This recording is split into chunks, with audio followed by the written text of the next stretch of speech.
Let's begin then. So last class तक हमने discuss किया था vapour density. We had discussed vapor density is how many times is a gas heavier than the reference gas, and in general जो हम reference gas लेते थे वो क्या होता था बताओ? In general our reference gas was correct. In general our reference gas was hydrogen. Now अभी तक हमने क्या देखा कि जब आप वेपर डेंसिटी निकालते तो very simply vapour density is equal to molecular mass divide by 2. Vapour density is equal to हमारा क्या आता था molecular mass divide by 2, right, because our reference was hydrogen. But अगर यहीं पे आपका रेफरेंस जो है वो चेंज हो जाता है तो इन दैट केस आपका वेपर डेंसिटी जो है वो भी आपका चेंज हो जाता है. लेट्स से फॉर एग्जांपल अगर मेरा रेफरेंस गैस जो है for example if my reference gas is let's say CH4. CH4 का नेम क्या है बताओ? What is CH4 gas called? Correct, CH4 gas is called as methane. ना अब अगर सपोज करो मेरा अगर रेफरेंस गैस जो है वो मीथेन है, तो अब अगर मैं ऑक्सीजन का वेपर डेंसिटी निकालूं तो बताओ वो क्या आएगा?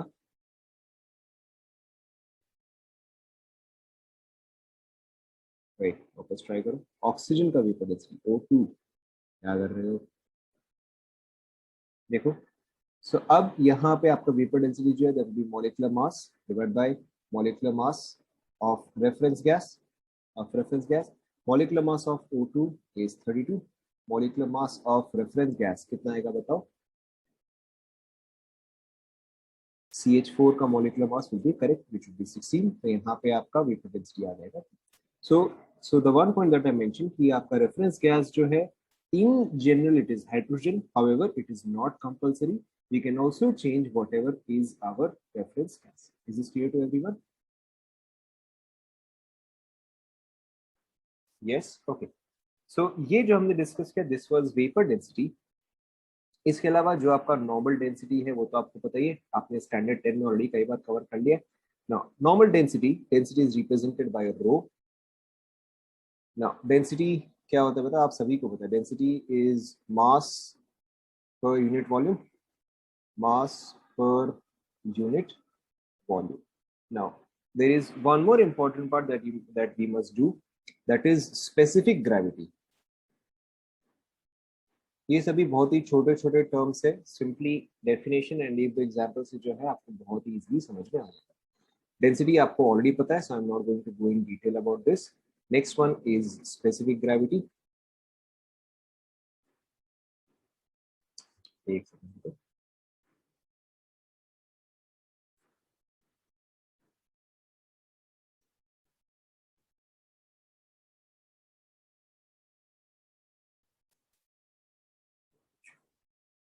Okay, the next term is specific gravity.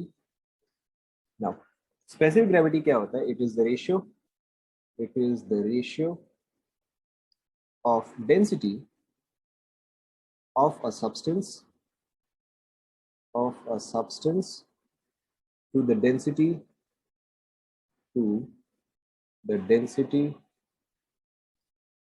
of water at 4 degree Celsius. पहले आप यहाँ तक लिखो. Specific gravity, it is the ratio of density of a substance to that of density of water at 4 degree Celsius.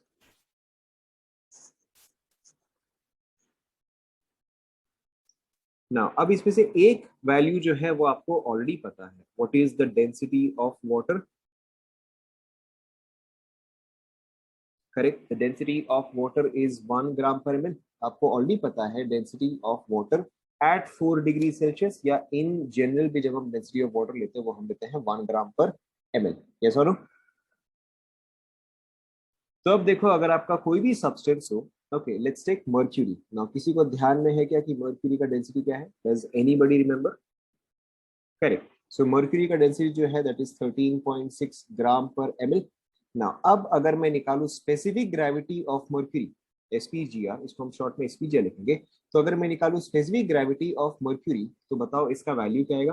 This is the ratio of density of substance by density of water, यानी कि this is density of mercury divide by density of water. तो ये देखो क्या आ जाएगा 13.6 ग्राम पर ml divided by 1 ग्राम पर ml. तो इस चीज का देखो पॉइंट क्या है, मेरा वैल्यू जो है वो तो 13.6 ही आ गया, तो मेरा स्पेसिफिक ग्रेविटी जो है वो न्यूमेरिकली इक्वल टू मेरा डेंसिटी ही आ रहा है। Why? Because I am dividing this with 1। But the use of specific gravity is कि अब मेरा यूनिट जो है वो फिक्स हो गया। डेंसिटी जो है उसको तो हम किसी भी यूनिट में रेफर कर सकते हैं। We can give density in terms of gram per ML और ग्राम पर लीटर और किलोग्राम पर लीटर और किलोग्राम पर metre. So since there can be many types of densities or since there can be many units of densities, तो इसी चीज को फिक्स करने के लिए हम यूज करते हैं स्पेसिफिक ग्रेविटी। तो जब भी आपको स्पेसिफिक ग्रेविटी का कोई भी एक वैल्यू दे दिया गया है, let's say the specific gravity of a substance x is let's say 5, तो इसका मतलब क्या हुआ कि the density of x would be equal to, बताओ, तो इस चीज का डेंसिटी कितना आएगा? If the specific gravity is 5, तो इसका डेंसिटी जो है वो आएगा 5 gram per ml. Is this clear to everyone? Okay, तो हम स्पेसिफिक ग्रेविटी जो है हम यूज करते हैं ताकि आपका यूनिट जो है वो हट जाए या यूनिट जो है वो फिक्स हो जाए। जो भी आपका स्पेसिफिक ग्रेविटी का वैल्यू आता है वही आपका density in gram per ML होता है। ओके, कंप्लीट कर लो।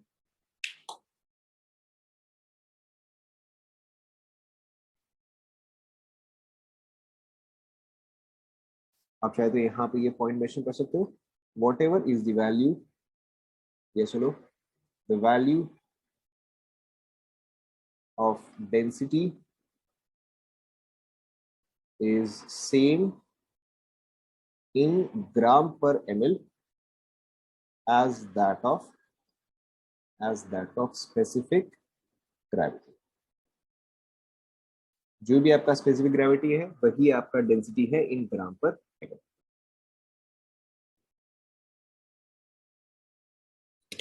ठीक है,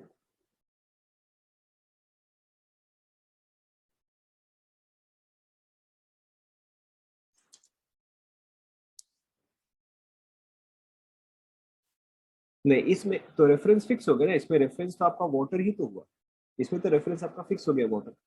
In case of vapor density, the reference was changeable. It was usually hydrogen but changeable. और यहाँ पर तो लेकिन रेफरेंस वाटर ही फिक्स है। यहाँ तक सभी ने कंप्लीट कर लिया?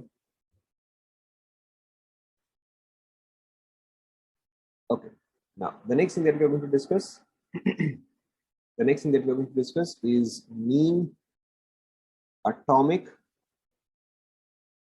or molecular mass. Mean atomic or molecular mass. देखो ये भी काफी डिफिकल्ट टॉपिक है।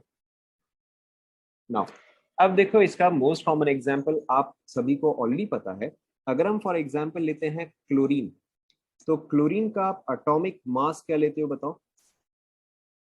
क्लोरीन का जो हम मॉलिक्यूलर मास लेते हैं, या सॉरी मॉलिक्यूलर नहीं, एटॉमिक मास जो हम लेते हैं वो हम क्या लेते हैं? क्लोरीन के केस में इसका जो मास आता है दैट इज 35.5। एंड बताओ 35.5 क्यों आता है? Why is it 35.5? Why not 35, why not 36? 35.5 क्यों? ये भी आप लोगों ने पढ़ा ही होगा। एनीबॉडी? करेक्ट। क्लोरीन का मास जो है वो 35.5 इसलिए आता है क्योंकि क्लोरीन जो है उसके एक्चुअल में दो आइसोटोप्स है। एक तो क्लोरीन 35 है एंड दूसरा कौन सा है? क्लोरीन, बताओ दूसरा कौन सा? करेक्ट, दूसरा है क्लोरीन 37। ना बिकॉज क्लोरीन 35 जो है वो कितना परसेंट एग्जिस्ट करता है? क्लोरीन 35 जो है वो 75% एग्जिस्ट करता है। क्लोरीन 37 जो है वो 25% एग्जिस्ट करता है। या फिर हो सकता है कई बार आपने इसको इन टर्म्स ऑफ रेशियो भी देखा होगा, तो रेशियो में क्या आ जाएगा? ये 3:1 रेशियो आ जाएगा। तो अब इस वजह से देखो जो आपका एवरेज मॉलिक्यूलर मास हम लिखते हैं, ठीक है, इसको हम बोलते हैं एम एवरेज। तो आपका एम एवरेज का फॉर्मूला देखो क्या आता है? Very simple, it's N1 M1 plus N2 M2 divided by N1 plus N2। Obviously यहाँ पर तो दो ही स्पीशीज है, लेकिन अगर दो स्पीशीज से ज्यादा हुआ, लेट्स से कि अगर आपके पास 3 स्पीशीज हुआ, तो इन दैट केस आप इसी फॉर्मूले को जो है एक्सटेंड कर सकते हो। यहाँ पे क्या आ जाएगा? प्लस N3M3 और यहाँ पे आ जाएगा एक और N3 एंड सो ऑन। आप इसी चीज को जो है एक्सटेंड करते जा सकते हो। तो अब देखो अगर मैं इसी क्लोरीन के लिए एम एवरेज लिखता हूँ, तो यहाँ पे देखो एम एवरेज आपका क्या आ जाएगा? Very simple, m average is equal to let's say n1 m1 जो है वो मैं इसको ले रहा हूँ। तो अब आप चाहे तो 75 यूज करो, आप चाहे तो 3 यूज करो, डज नॉट मैटर, आप दोनों में से यहाँ से कोई सा भी वैल्यू यूज कर सकते हो। बताओ यहाँ पे कौन सा यूज करना है, 75 या 3? हम कोई सा भी यूज कर सकते हैं। Which one do you want to use? 3, okay 3 simple है। सो 3 इंटू यहाँ पे क्या आ जाएगा, 35 आ जाएगा, प्लस 1 इंटू क्या आ जाएगा, 37 आ जाएगा, डिवाइडेड बाई, अब यहाँ पे क्या है, 3 प्लस 1 है, तो यहाँ पे आपका आ जाएगा 4। अगर आप इसका एवरेज निकालोगे तो वही आएगा 35। कंप्लीट कर लो यहाँ तक। एम एवरेज का फॉर्मूला जो है, दिस इज इंपॉर्टेंट, ये चीज आपको याद है।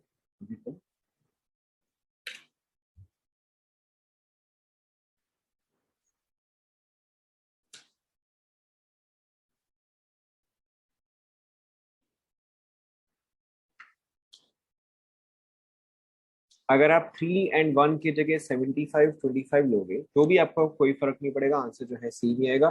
बस डिनोमिनेटर में जो है आप 75 प्लस 25 डालें, जो भी आपने n1 n2 लिया है आप उसके हिसाब से ही वैल्यू जो है वो यूज करें। Is it done? 13 13 ये वाला कंप्लीट हुआ।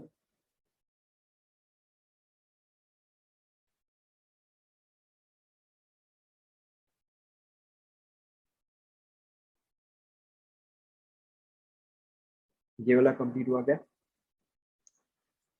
Let's take one more example. क्या?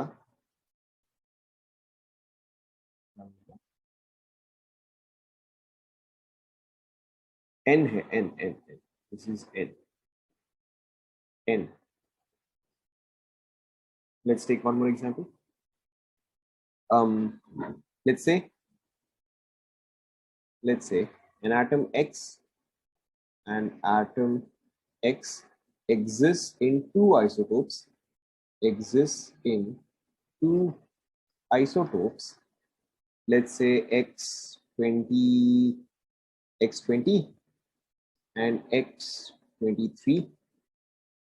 if the isotopic if the isotopic abundance, isotopic abundance का मतलब होता है कि कोई भी एक आइसोटोप कितना प्रेजेंट है।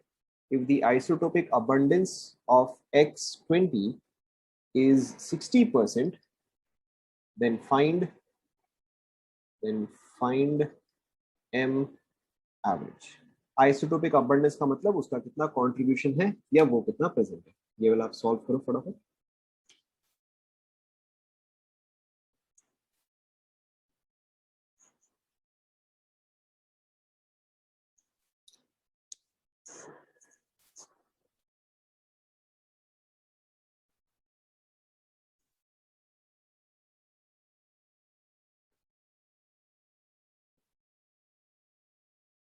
So we have one option 21.2, okay।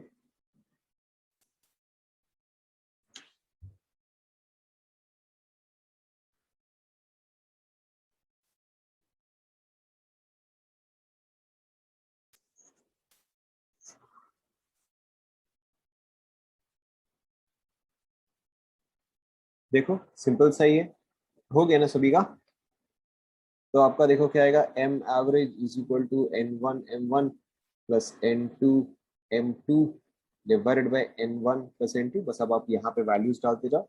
सो आपका n1 जो है वो 60 है and this belongs to 20, plus n2 जो है ऑब्वियसली आपका कितना आ जाएगा, 40 आ जाएगा, इनटू आपका molecular mass 2, into molecular mass 2, ये आपको दिया हुआ है 23, डिवाइडेड बाय आपका n1 प्लस n2, ये कितना आ जाएगा, 100 आ जाएगा। देखो यहाँ तक समझ में आया क्या? यहाँ तक समझ में आया? अब आप बस यहाँ पे वैल्यू निकाल सकते हो। तो ये आपका कितना आएगा, ये आपका आएगा 21.2। चेक करो।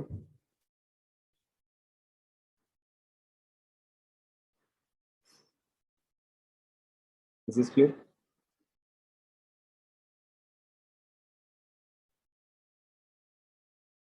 एक और ट्राई करते हैं, एक और ट्राई करते हैं। हाँ हाँ रेशियो चलेगा, डेफिनेटली आपका रिजल्ट सेम ही है। एक और ट्राई करते हैं। What is the ratio of X50 by X60 if the average molecular mass if the average molecular mass of x is equal to, क्या वैल्यू चाहिए बताओ, बिटवीन 50 to 60 कोई भी एक नंबर बताओ। 50 का ज्यादा इजी हो जाएगा, इज इक्वल टू लेट्स से 53, ट्राई करो।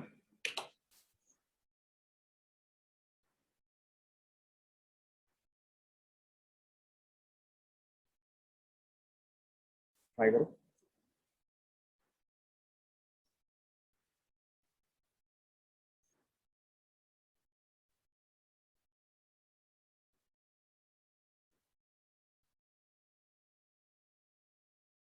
डिनोमिनेटर में हर बार डायरेक्टली 100 नहीं आएगा ना, यहाँ पर सीना आपको एज अ परसेंटेज दे दिया गया, तो आप हमेशा आप 100 लिख रहे हो, लेकिन हमेशा परसेंटेज देगा ऐसे जरूरी नहीं है।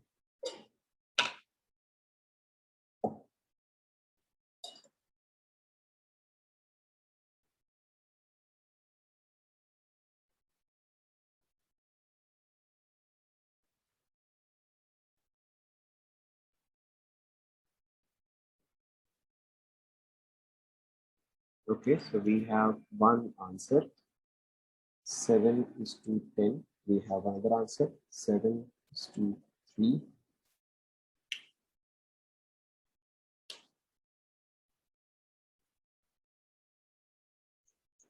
एक और भी आंसर ले लेते हैं, 3:7, एंड डी ऑप्शन आप इस पॉइंट पे आप सभी को पता ही है।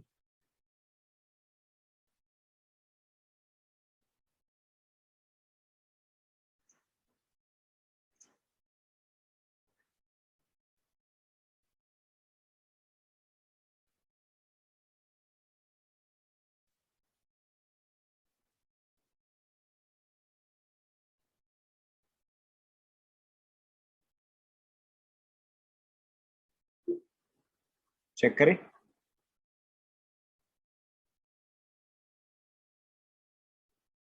Now there are multiple ways in which you can solve this.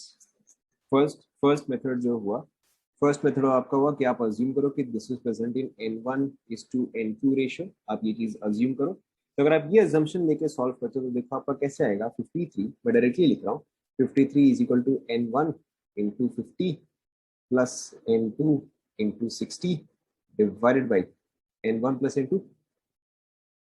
आपको तो n1/n2 का रेशियो ही निकालना है, तो आप अगर इसको फर्दर सॉल्व करोगे तो देखो आपका क्या आएगा। अगर इस टर्म को मैं यहाँ पे भेजता हूँ तो 53n1 plus 53n2 is equal to 50n1 plus 60n2। तो यहाँ पे देखो आपका लास्ट में रेशियो क्या आ जाएगा, सेम चीज वही, n1/n2 इज इक्वल टू 7:3 आ जाएगा। दिस इज मेथड नंबर 1, ये चीज आप लिख लो।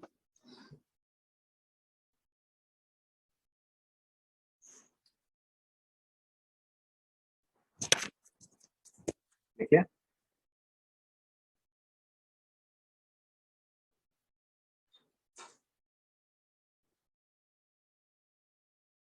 देखिए। Now the next method is, आप इस रेशियो को लो एज k:1,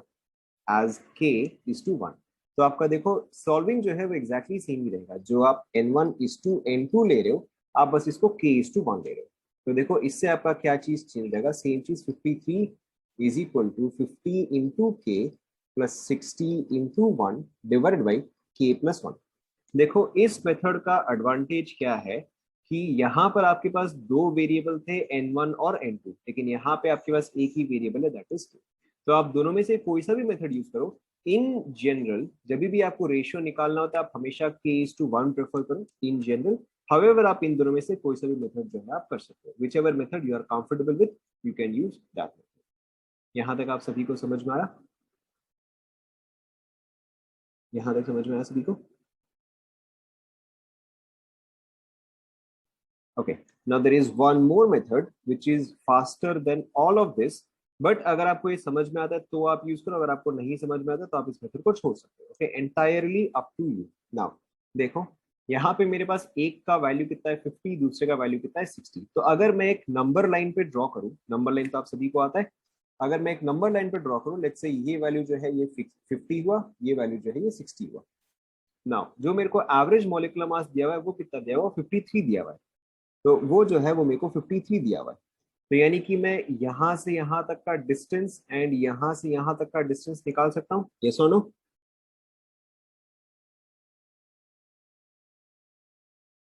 बताओ, ये डिस्टेंस कितना आया? ये डिस्टेंस आया 3, एंड ये डिस्टेंस कितना आया? ये डिस्टेंस आया 7। अब आपको एक लाइन को तो डिवाइड करना याद ही है, आपने ये चीज स्टैंडर्ड 9 में किया होगा। If a line is divided in the ratio 3:7, और if a line is divided in the ratio 2:3, what are the coordinates of that point? Yes, no?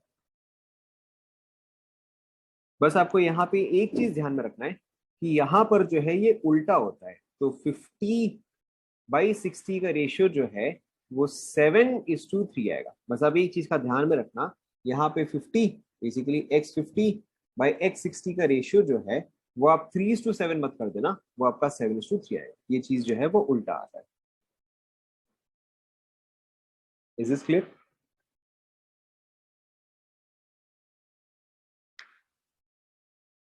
This is by far the fastest method. बाई, देखो this is not very difficult to understand कि ये चीज उल्टा क्यों आता है।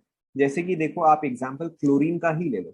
Chlorine क्या था? क्लोरीन आपका 35 था, एंड क्लोरीन था आपका 37। नाउ आपका फाइनल वैल्यू जो है वो क्या आता है? वो 35.5 आता है। क्लोरीन जो है ये वाला 75% था, एंड ये वाला जो है वो 25% है। जिसका ज्यादा है उसके क्लोजर वैल्यू होगा। ओके, जिसका ज्यादा है उसकी क्लोजर वैल्यू होगा, तो वही है, जिसका ज्यादा है उसकी क्लोजर वैल्यू होगा। Is this clear?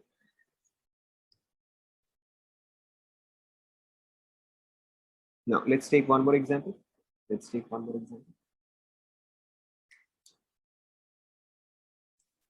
ये मेथड, यस, आप कहीं पर भी अप्लाई कर सकते हो। This method you can apply everywhere, but अगर आपको ये समझ में आता है तो ठीक है, नहीं समझ में आता तो you can use either of this. ठीक है, many students are unable to follow this one, so अगर आपको ये समझ में आता है ठीक है, नहीं आता तो ठीक है। फर्स्ट मेथड, सेकंड मेथड क्या दिक्कत है? देखो, let's try one more. Let's try one more. What is the ratio of x20 by x25 if m average is equal to, क्या वैल्यू चाहिए बताओ? if m average is equal to, let's use 23, try करो। तो 47 कैसे आएगा? Average तो इन दोनों के बीच का आएगा, कुछ भी।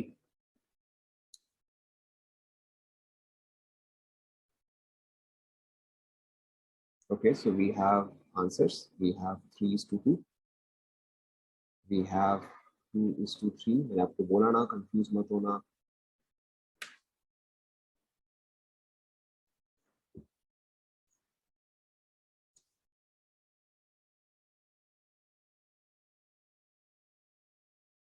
I can still see a lot of you being confused. सबसे पहले आप ये देखो, अगर आप वही नंबर लाइन वाला मेथड जो है यूज करते हो, again like I said, you can use any formula. Number line वाला तब यूज करो अगर आपको भी समझ में आता है तो। This is 20, this is 25। जो मेरा वैल्यू है वो कहाँ पर है? वो यहाँ पर 23 है। नाउ सबसे पहले अब आप ये देखो कि 23 जो है वो 20 से क्लोजर है या 25 से क्लोजर है? 25 से क्लोजर है। 25 से क्लोजर है, यानी कि 25 ज्यादा होगा। 20 जो है वो कम होगा, 25 जो है वो ज्यादा होगा। अब तो आप इजीली निकाल सकते हैं।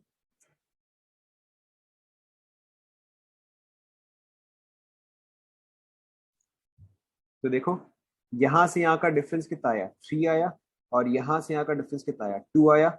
अब देखो, आपको निकालना है 20:25, तो इसका वैल्यू जो है वो ये वाला आएगा। तो ये क्या कहेंगे? 2:3 आ गया।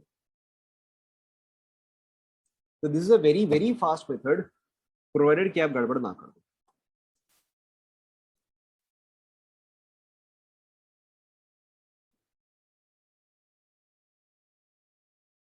Is it done?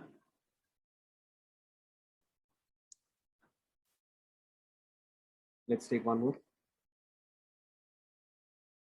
Find ratio of x60 by x, let's say 65.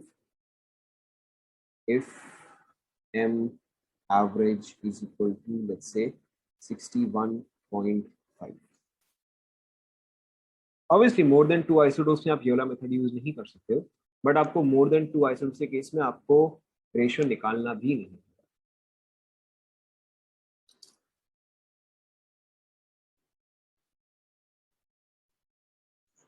सबसे पहले आप ये बताओ यहाँ पे क्या चीज ज्यादा क्वांटिटी में आएगा, 60 या 65? ऑब्वियसली 60 ज्यादा क्वांटिटी में आएगा, अब तो आपका काम काफी इजी होगा।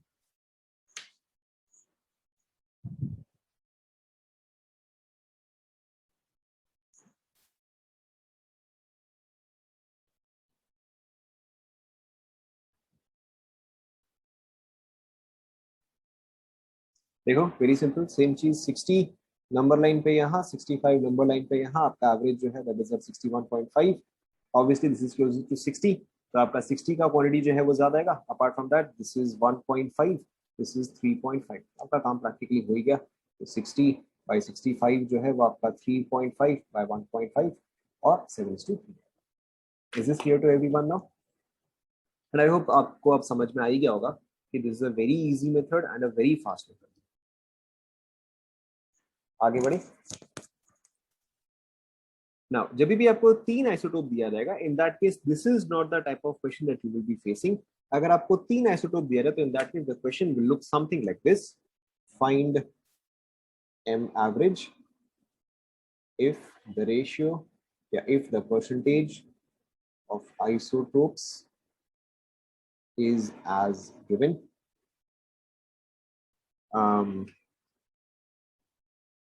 Let's say आपको दिया हुआ कि x50 is equal to let's say 50%, x55 is equal to let's say 20%, and x60 is equal to let's say 30%. अब इसका आप m एवरेज निकालो। कभी भी आपको 2 से ज्यादा देगा, 3, 4, 5 या कुछ भी, तो हमेशा आपको ये वाला क्वेश्चन देगा। आपको ये वाला टाइप का क्वेश्चन जो है कभी भी ये वाला कंप्लीट करो।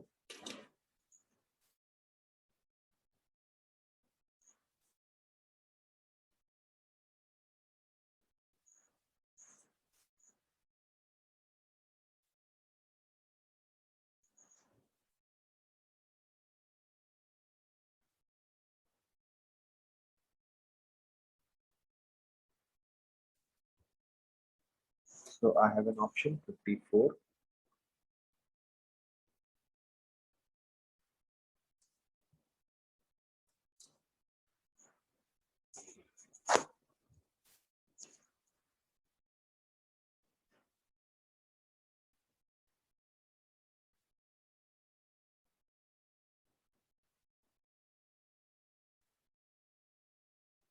ठीक है, सबका 54 तो आ ही गए। Let's check, very simple, m average is equal to n1 m1 plus n2 m2 plus n3 m3 divided by आपका क्या आ जाएगा, n1 plus n2 plus n3 आ जाएगा, राइट। बस अब आपको यहाँ पे वैल्यू डालना है, इसमें ऐसा कुछ खास तो है नहीं। तो 50 into 50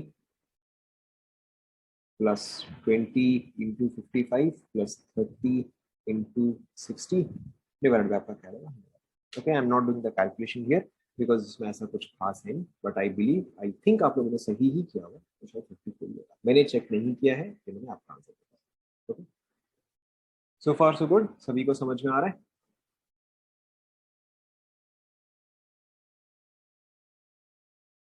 आगे बढ़े। Now, the next thing that we're going to discuss is percentage composition. Percentage composition or mass percent. Percentage composition or mass percent.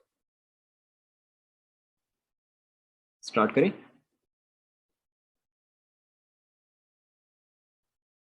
Start करें। Now, this is very very simple. जैसे कि सपोज करो अगर आपके पास कोई भी एक बॉक्स है, कोई भी एक बॉक्स है, बॉक्स के अंदर आपके पास दो सब्सटेंस है, substance A and substance B. Substance A का मास जो है दैट इज लेट्स से 30 kg सब्सटेंस बी का मास जो है दैट इज लेट्स से 20 kg। इस बॉक्स का टोटल मास कितना हुआ बताओ? उसके वजह से या ए और बी के वजह से इस बॉक्स का टोटल मास कितना हुआ? करेक्ट, इस बॉक्स का टोटल मास जो हुआ वो हुआ आपका 50 kg, राइट। नाउ अब इस अब इसमें आपका ए का कंट्रीब्यूशन एज अ परसेंटेज कितना आएगा बताओ? ए का कंट्रीब्यूशन एज अ परसेंटेज कितना आएगा? करेक्ट, देखो आपने ए का परसेंटेज कैसे निकाला? वेरी सिंपली आपने यूज किया weight of A divide by total weight divide by total into आपने क्या किया? इनटू 100 किया। यस और नो? तो यहाँ पर देखो एग्जैक्टली वही चीज है कि आपने क्या किया, 30/50 इंटू 100। तो ए का कॉन्ट्रीब्यूशन जो है वो आपका आ गया 60%। मास परसेंट या परसेंट कॉम्पोजिशन जो है वो एग्जैक्टली यही होता है, it is exactly the same thing. जैसे कि सपोज करो, अगर मैं एक सिंपल सा एग्जांपल लेता हूँ, let us take for example um, let us take for example MgO। अगर मैं कंपाउंड ले रहा हूँ MgO ना, अब यहाँ पे सबसे पहले मुझे ये बताओ कि मैग्नीशियम का मास कितना है? करेक्ट, मैग्नीशियम का मास इज 24 ना। अब आप मुझे बताओ कि ऑक्सीजन का मास कितना है? करेक्ट, ऑक्सीजन का मास जो है वो 16 है। तो अब इस बॉक्स का टोटल मास कितना आ गया? करेक्ट, तो क्या आ गया? 40 आ गया। तो अब अगर सपोज करो मैं परसेंटेज कॉम्पोजिशन निकाल रहा हूं, यानी कि percentage of magnesium and percentage of oxygen, तो बताओ क्या क्या आएगा? अगर आप परसेंटेज ऑफ मैग्नीशियम निकालो तो very simply weight of magnesium, magnesium ने यहाँ पे कितना कॉन्ट्रीब्यूट किया? 24 कॉन्ट्रीब्यूट किया, टोटल कितना है? 40 है, मल्टीप्लाइड बाय 100। तो ये आपका कोइंसिडेंटली आ रहेगा 60%, same as our previous example. And ये जो है ये आपका रहेगा 16/40 into 100, that is your 40%। Is this clear to everyone? Complete कर लो आप सभी, कंप्लीट कर लो।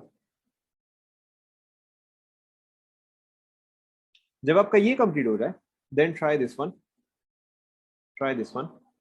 NaOH में हर एक एलिमेंट का NaOH में हर एक एलिमेंट का परसेंटेज कॉम्पोजिशन खुद से आप ट्राई करो, not difficult at all. Percentage of any, percentage of O and percentage of hydrogen. बहुत डिफिकल्ट सवाल है, देखो ट्राई करो, हो जाएगा।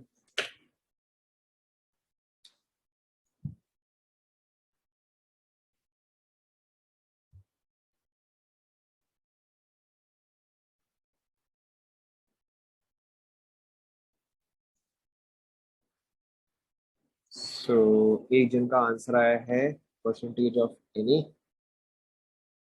O and H, so 57.5। okay, anybody else? पूरा ऑप्शन बताओ, एक एक करके पूरा ऑप्शन बताओ, पूरा एक साथ बताओ। नाइट्रोजन, अच्छा सोडियम, ऑक्सीजन, हाइड्रोजन, तीनों का एक साथ बताओ।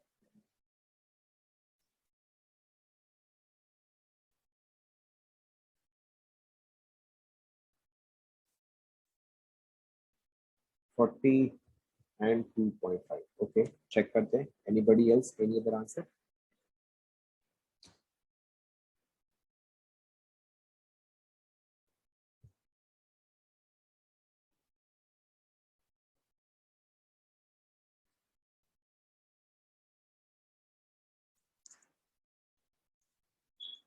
देखो काफी सिंपल सा कॉन्सेप्ट है। So sodium is 23, oxygen is 16, hydrogen is 1। तो इस बॉक्स का टोटल मास कितना आएगा? 40 आएगा।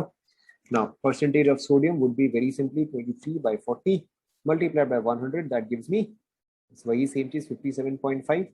यहाँ पे अगर मैं ऑप्शन का देखूँ दैट इज 16/40 है, तो काफी सिंपल सही है, इंटू 100, ये मेरा आ गया 40%। एंड अगर मैं हाइड्रोजन देखूँ दैट इज 1/40 इंटू 100, तो ये मेरा आ जाएगा 2.5%। देखो चेक करो आप सभी के यही आंसर आए हैं क्या? Is this clear to everyone?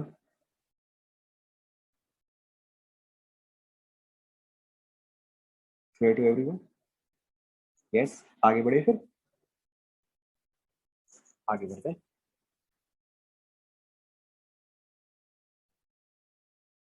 Next example, ये वाला भी आप खुद से ट्राई करो।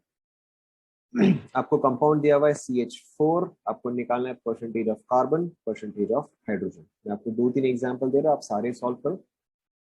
परसेंटेज ऑफ CH4 आपको दिया हुआ है कैल्शियम कार्बोनेट, सेम चीज, percentage of calcium, percentage of carbon, percentage of oxygen, and दो और कंपाउंड बताओ, एनी टू अदर कंपाउंड्स बताओ. Okay, let's take acetic acid, CH3COOH, percentage of carbon, percentage of oxygen, percentage of hydrogen. I need one more compound. Batao, one more compound. You can take any compound. C2H6O4. Any HCO3. Okay, any HCO3. NaHCO3. You want to try it?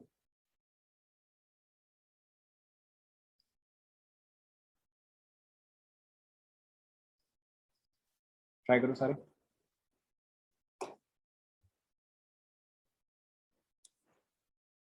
Last वाला जो है आप चाहे तो fraction में answer छोड़ सकते हो. लास्ट वाला आप फ्रैक्शन में चाहे तो आंसर छोड़ सकते हो, या फिर आप अप्रोक्सीमेटली आंसर निकाल सकते हो. दोनों में से कुछ भी चलेगा.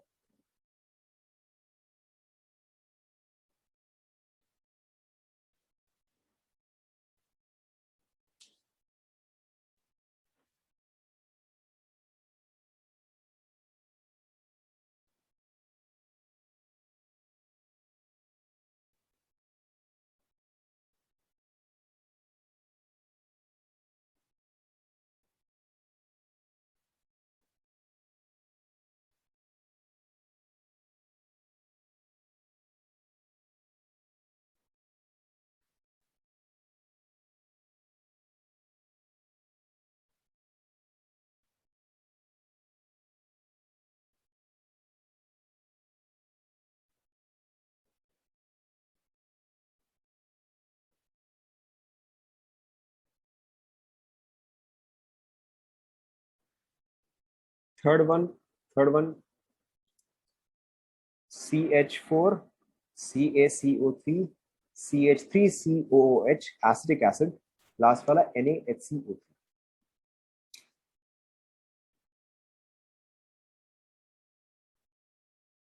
ऑब्वियसली कैल्शियम कार्बोनेट तो सबसे इजी है, ये तो आपको देखते ही याद आ गया होगा.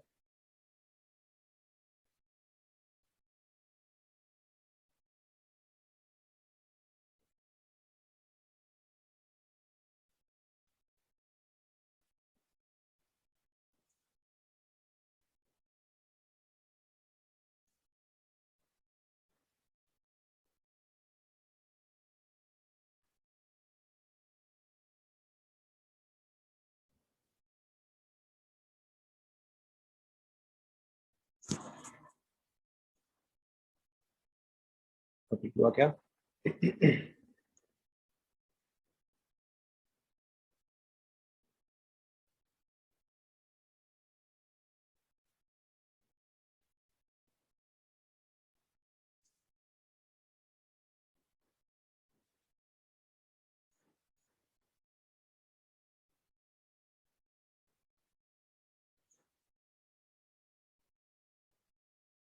आप लोग पूरा कंप्लीट करो फिर एक साथ आंसर बताना. पूरा कंप्लीट करो फिर एक साथ बताना.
देखो डायरेक्टली आंसर बताओ, डायरेक्टली चेक करते रहो। सो CH4 आएगा 16, कार्बन जो है वो आपका आएगा 12 आउट ऑफ 16 इंटू 100, तो ये आपका आएगा 75%। एंड आपका हाइड्रोजन जो है वो आएगा 25%। ये तो बहुत ही सिंपल है। कैल्शियम जो है 40%, कार्बन जो है वो 12%, एंड ऑक्सीजन जो है वो आपका आएगा 48%। ये वाला चेक करो। एसिटिक एसिड आपका टोटल मॉलिक्यूलर मास कितना आया बताओ। Acetic acid molecular mass is 60 आएगा। देखो चेक करो 60 आएगा ना। यहाँ पे कार्बन कितना आ जाएगा, 40% आ जाएगा। ऑक्सीजन जो है वो आपका आएगा 53.33 आएगा। एंड ये जो है ये आपका बाकी का आ जाएगा 53 और बेसिकली 160/3। और ये जो है ये आपका आ जाएगा 6.66। बेसिकली ये तो कंटिन्यू होता रहेगा, तो हम इसको 6.67 लिख लेते हैं। और you can also write this as 20/3। देखो यही आपका आंसर आया क्या। लास्ट वाला जो है, लास्ट वाला, इसका मॉलिक्यूलर मास कितना आया बताओ, 84 आया। चेक करो। सो आपका Na कितना आ जाएगा, 23/84 इंटू 100। अब मैं इसके आगे जो है और कैलकुलेशन नहीं कर रहा। आपका हाइड्रोजन जो है वो आ जाएगा 1 आउट ऑफ 84 इंटू 100। ये वाला कैलकुलेशन कर सकते हो, नॉट दैट डिफिकल्ट। इंटू 100। आपका कार्बन जो है, कार्बन जो है वो आपका आ जाएगा 12/84, 84 इंटू 100। एंड आपका ऑक्सीजन जो है वो आपका आ जाएगा 48/84 इंटू 100। देख लो समझ में आया क्या। Is this clear to everyone?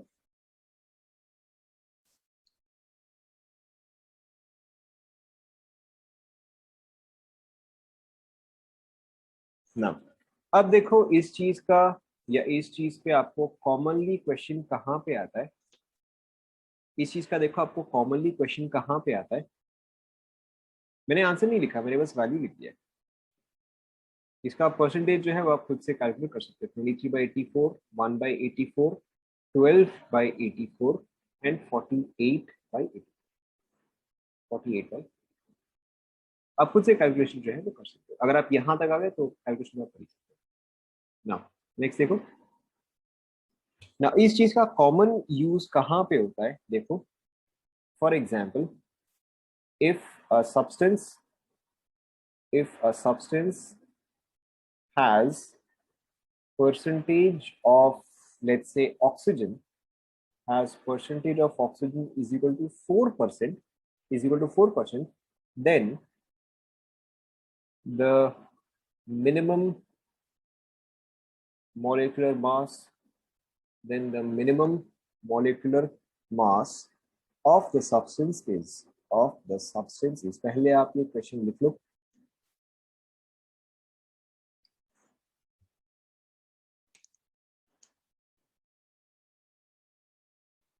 If a substance has percentage of oxygen is equal to 4%, if a substance has 4% of oxygen, then the minimum molecular mass of the substance is.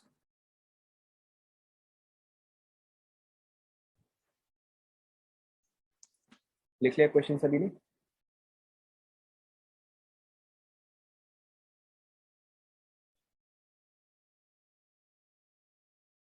लिख लिया? Now, अब आप इस question पे ध्यान दो। If a substance has percentage of oxygen is equal to 4%, then the minimum molecular mass. अब आप ध्यान दो, अगर आपके पास मॉलिक्यूलर मास जो है वो मिनिमम है, तो यानी कि आपके पास ऑक्सीजन का कंटेंट भी मिनिमम होना चाहिए।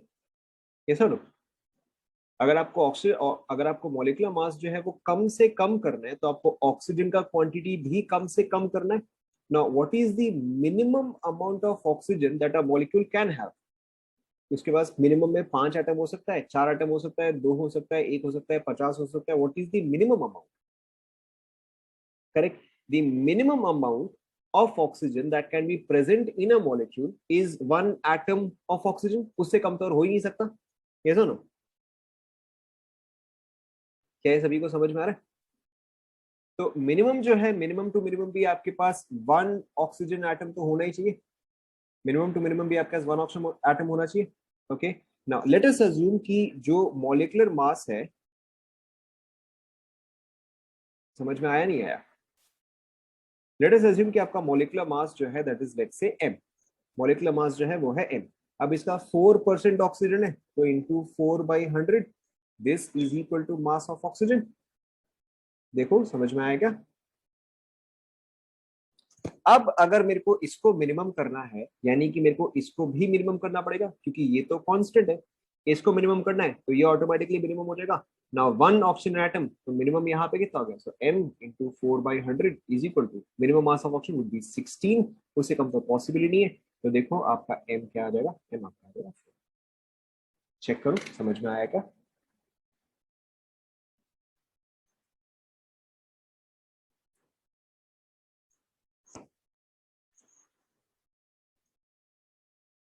Is this clear to everyone? एक और एग्जांपल लेते हैं। देखो 4% जो है वो ऑक्सीजन है, मैं मॉलिक्यूलर मास जो है मैं m अज्यूम कर रहा हूँ। Okay, m is the molecular mass. अब इसका 4% में कैसे निकालूंगा? 4/100 निकालूंगा। और ये क्या है? ये तो आपका मास ऑफ ऑक्सीजन है, ये तो मास ऑफ ऑक्सीजन है, सॉरी मास ऑफ ऑक्सीजन। अब अगर मेरे पास ऑक्सीजन मिनिमम होना चाहिए, कम से कम होना चाहिए, तो मिनिमम टू मिनिमम भी कितना होगा? 1 ऑक्सीजन एटम तो होना ही चाहिए ना, उससे कम तो और पॉसिबल नहीं है, करेक्ट? उससे कम तो और पॉसिबल नहीं है। तो अगर 1 ऑक्सीजन एटम भी है तो भी उसका मास कितना आएगा? 16 आएगा। तो 16 से कम ऑक्सीजन तो पॉसिबल ही नहीं है। बस, तो आप यहाँ पे 16 लगे। Clear?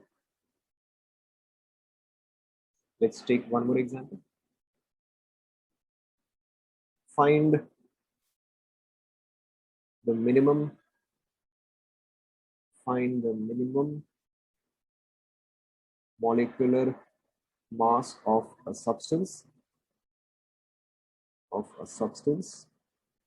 if it contains, 1.6% of sulfur. Try करो। exact same concept, exact same concept.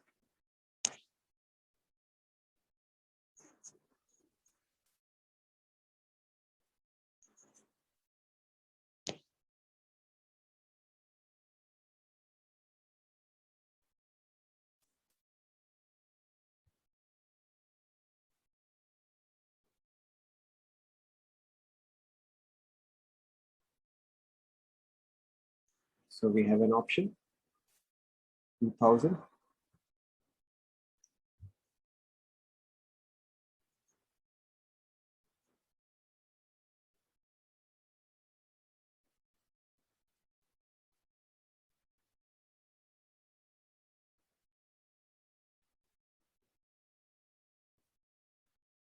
I can see सबका 2000 ही आ रहा है।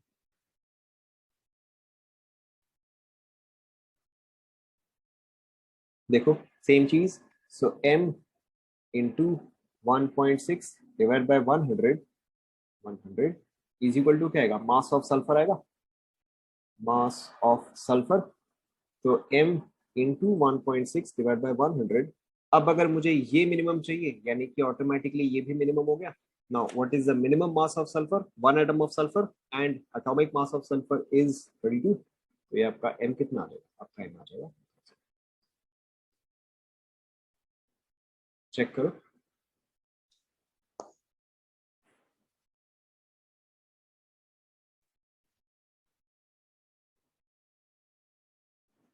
Let's try one last question. अब ये क्वेश्चन इतना कॉमन है कि आप इसको हर जगह देखेंगे। Insulin contains, is a very common question. Insulin contains 3.4% of sulfur. What is the minimum molecular mass of insulin? Obviously यहाँ पे वैल्यू जो है वो अच्छा नहीं आएगा, this is not a very good number, but student जो भी आपका आंसर है, निकालो ये वाला। वेरी कॉमन क्वेश्चन, आप जब बुक्स वगैरह सॉल्व करोगे तो आपको ये चीज कई बार मिलेगा।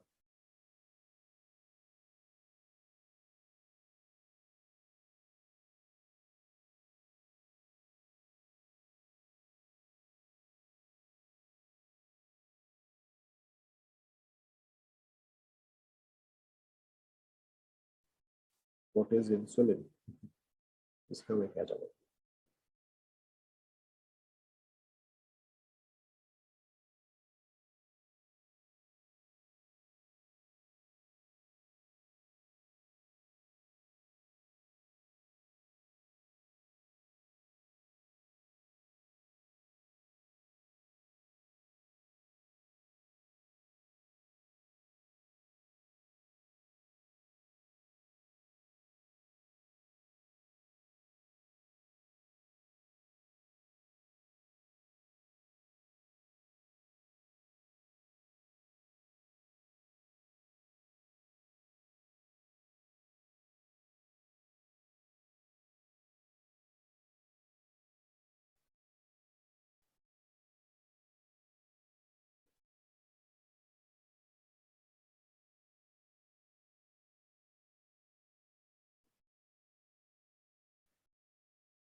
चेक करें। हाँ हाँ, अप्रोक्सीमेटली।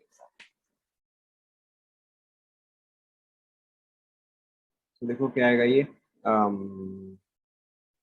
Molecular mass into 3.4